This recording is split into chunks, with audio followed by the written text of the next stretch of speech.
Qardaşım, diqqətlə qulaq asın.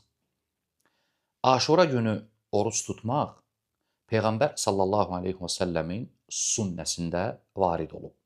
Bu bizə təşri edilib. Səhih hədisdə Peyğəmbər sallallahu aleyhi və səlləm buyurur ki, hər kim Aşura günü oruc tutarsa, bu onun bir il keçmiş günahlarına kəffarə olar. Bu hədis səhihdir. Deməli, Aşura günü oruc tutmaq təşri edilib bu ümmətə. Burada günahlarına kəffarə olar deyildikdə, söhbət kiçik günahlardan gedir. İmam İbn Teymiyyə rahimehullah buyurur ki, istər Aşura orucu olsun, istər Arafa orucu olsun, orada olan kəffarə kiçik günahlara aiddir. İkinci məsələ. Aşura gününün orucunun səbəbi nədir?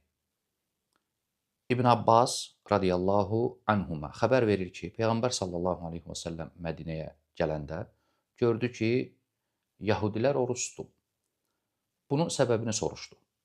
Nəyə görə oruc tutmusunuz?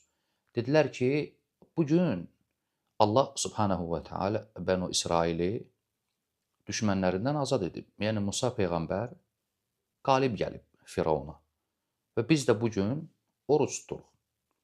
Peyğəmbər sallallahu aleyhi və səlləm bu zaman buyurdu ki, biz sizdən daha haqlıyıq. Yəni, biz Musanı daha çox sevirik. Biz daha layiqik. Özü Aşura günü oruc tutur və oruc tutmağı əmr edir Peyğəmbər sallallahu aleyhi və səlləm. Burada bir məsələni qeyd edim.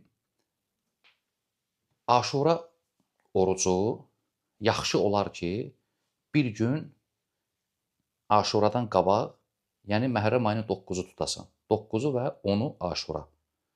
2 gün. Onlara müxalif olaraq. Çünki Peyğəmbər sallallahu aleyhi və səlləm deyir ki, mən əgər qalsam, gələn il, bir gün qabaq tutaram ki, onlara müxalif olum.